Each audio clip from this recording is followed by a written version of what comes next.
ദൈവതിരുനാമത്തിന് മഹത്വം ഉണ്ടായിരിക്കട്ടെ. The journey of great Len എന്ന ഈ ആത്മീയ യാത്രയുടെ ഭാഗമായി ഇന്ന് ഞാൻ നിങ്ങളുമായി പങ്കുവയ്ക്കുവാൻ ആഗ്രഹിക്കുന്നത് മാനസാന്തരം എന്ന വിഷയത്തെക്കുറിച്ചാണ്.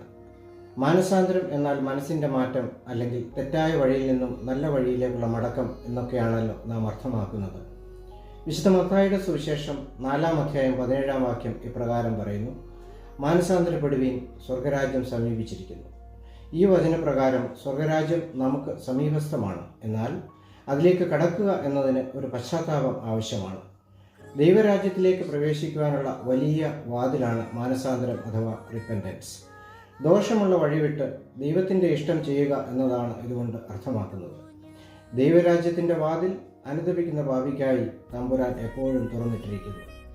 മാനസാന്തരം എന്നാൽ കേവലം പാപങ്ങളെ ഓർത്ത് കരയുക മാത്രമല്ല, മറിച്ച് ദൈവത്തിലേക്ക് തിരികെ നടക്കുക എന്നതാണ്. ഈ നോമ്പുകാലം സ്വഭാവത്തിലും ചിന്തകളിലും മാറ്റം വരുത്തുവാനും ദൈവഹിതമനുസരിച്ച് ജീവിക്കുവാനും നമുക്ക് സാധിക്കട്ടെ. നമുക്ക് നമ്മെ തന്നെ വിശദീകരിക്കാം, സ്വർഗരാജ്യത്തിനായി ഒരുക്കാം.